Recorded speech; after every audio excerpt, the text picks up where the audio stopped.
मैं डॉक्टर संतोष कुमार उपाध्याय अभिनव भारत एकेडमी के YouTube channel पर एक बार पुनः उपस्थित हूँ। आज मैं अंतर्राष्ट्रीय राजनीति में अंतर्राष्ट्रीय संगठन के राष्ट्र संघ के उसी क्रम को आगे बढ़ाते हुए तुष्टीकरण तथा सामूहिक सुरक्षा का विनाश के अध्ययन के क्रम को आगे बढ़ाने के लिए उपस्थित हुआ हूँ, क्योंकि सन 1930 के पश्चात ब्रिटिश विदेश नीति ने एक नया रूप धारण कर लिया। तुष्टीकरण का रूप।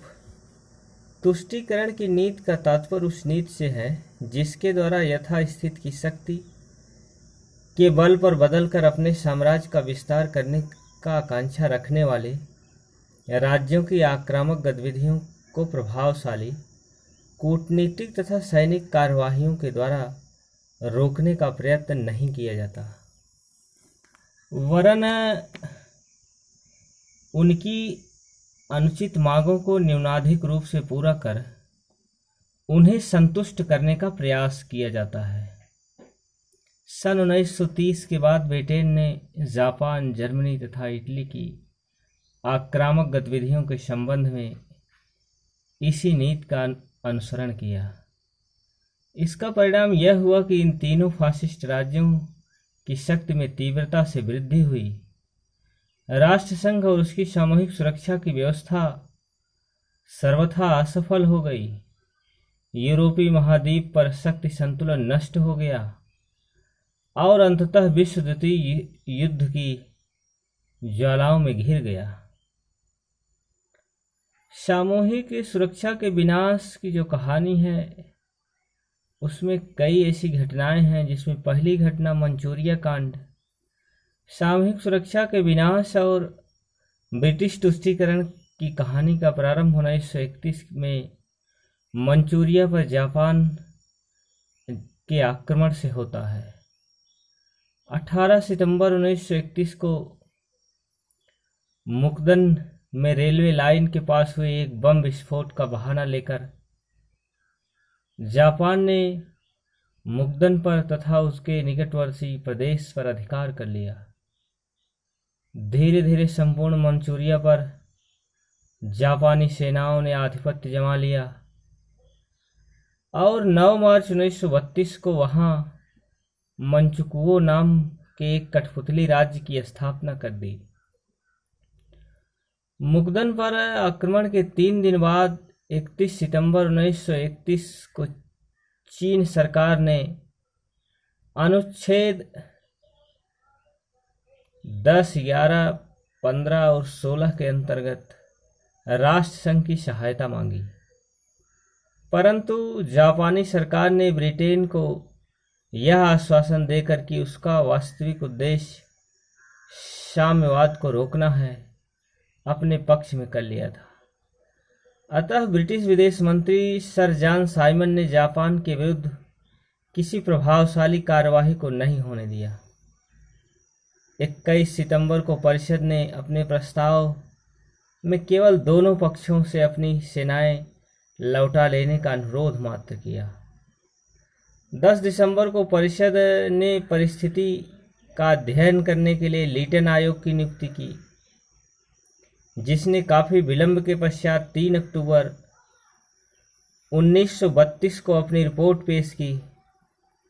24 फरवरी 1933 को साधारण सभा ने जापान की निंदा करते हुए आयोग की सिफारिश को स्वीकार करने का प्रस्ताव किया। इस पर जापान ने राष्ट्र संघ के परित्याग को नोटिस दे दिया। राष्ट्र संघ के सदस्यों ने मंचूको को मान्यता न देने के अतिरिक्त कुछ भी नहीं किया। राष्ट्र संघ में जापानी आक्रमण को रोकने में असफलता का प्रधान कारण ब्रिटेन की तुष्टीकरण की नीति थी। ब्रिटेन द्वारा इस नीति को अपनाने जाने के कारण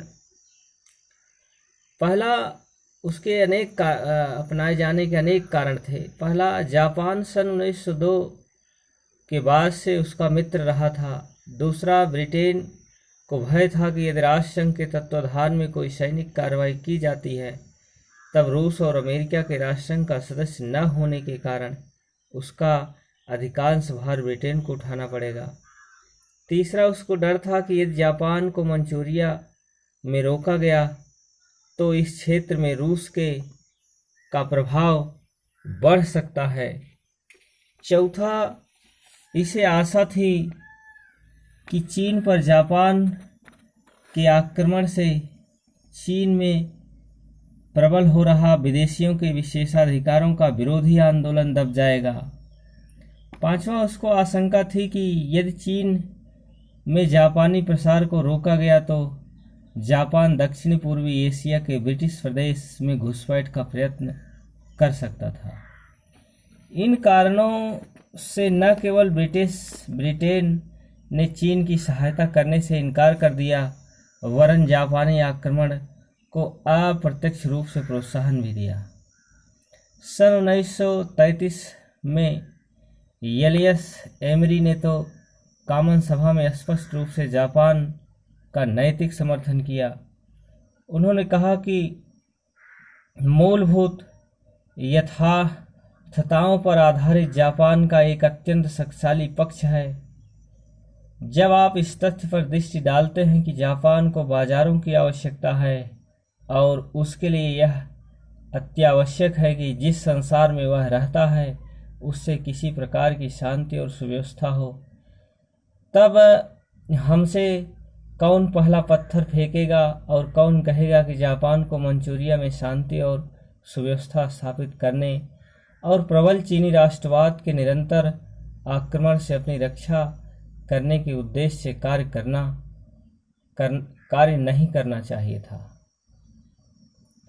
अगर हम जापान की निंदा करते हैं तब भारत में हमारी संपूर्ण नीति, मिस्र में हमारी संपूर्ण नीति निंदित हो जाती है। ब्रिटिश विदेश मंत्री सर जॉन साइमन ने स्पष्ट रूप से कह दिया था कि हमारा देश मंचूरिया के प्रश्न पर जापान से युद्ध करने को प्रस्तुत नहीं था। यही नहीं, ब्रिटिश सरकार ने आक्रामक और आक्रांत को एक ही स्तर पर रखते हुए जापान और चीन को शस्त्रास्त्र भेजने पर प्रतिबंध लगा दिया, जिसका चीन पर अधिक प्रतिकूल प्रभाव पड़ा। जापान के प्रति तुष्टीकरण का ब्रिटिश नीति के परिणाम अत्यंत घातक थे। इससे जापानी आक्रमण को प्रोत्साहन मिला।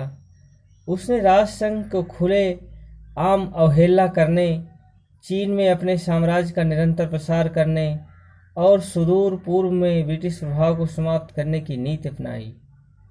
ब्रिटिश नीति के कारण चीन को जापानी साम्राज्यवाद के विरुद्ध अपने संघर्ष में कोई प्रभावशाली अंतर्राष्ट्रीय सहायता नहीं मिल सकी। जापानी साम्राज्यवादी नीति की सफलता से पाठ लेकर यूरोप में जर्मनी और इटली ने भी आक्रामक गतिविधियां प्रारंभ कर दी। मंचूरिया में असफलता के कारण राष्ट्रसंघ की प्रतिष्ठा को बहुत धक्का लगा। हार्डी के शब्दों में, इस घटना से सामूहिक सुरक्षा की सारी पद्धति को जो आघात पहुंचा था वह बहुत बड़ा था। इस तरीके से जर्मनी द्वारा अपने अंतर्राष्ट्रीय उत्तरदायित्वों का उल्लंघन हुआ और सामूहिक सुरक्षा के विनाश की कथा का जो दूसरा अध्याय है वह जर्मनी द्वारा अपने अंतर्राष्ट्रीय उत्तरदायित्व का परित्याग था। सन 1933 के नात्सी दल के सत्तारूढ़ हो जाने के बाद जर्मनी ने एक के बाद एक वर्साय संधि का विभिन्न व्यवस्थाओं का उल्लंघन प्रारंभ कर दिया। 14 अक्टूबर 1933 को उसने निशस्त्रीकरण सम्मेलन तथा राष्ट्रसंघ का परित्याग कर दिया। 16 मार्च 1935 को उसने वर्साय संधि के 5वें भाग को अमान्य घोषित करते हुए जर्मन सैन्य बल का पुनर्गठन प्रारंभ कर दिया। अंतर्राष्ट्रीय दायित्वों के इस स्पष्ट उल्लंघन का फ्रांस आदि राष्ट्रों ने तीव्र विरोध किया। इस टेजा सम्मेलन में फ्रांस, ब्रिटेन और इटली ने जर्मनी के कार्य की निंदा की, परंतु शीघ्र यह स्पष्ट हो गया कि ब्रिटेन इस संबंध में एक दोमुखी नीति पर आचरण कर रहा था और उसकी जर्मन कार्य की निंदा एक ढोंग मात्र थी। उसके इस दृष्टिकोण के कारण न केवल जर्मनी के विरुद्ध कोई वास्तविक कार्रवाई नहीं की जा सकी, वरन ब्रिटेन ने 18 जून 1935 को एंग्लो जर्मन नाविक समझौते द्वारा अप्रत्यक्ष रूप से जर्मनी के कार्यों को अपना नैतिक समर्थन भी प्रदान कर दिया। तो इस वीडियो के साथ यहीं तक, अगला वीडियो लेकर पुनः उपस्थित होने का प्रयास करेंगे। धन्यवाद।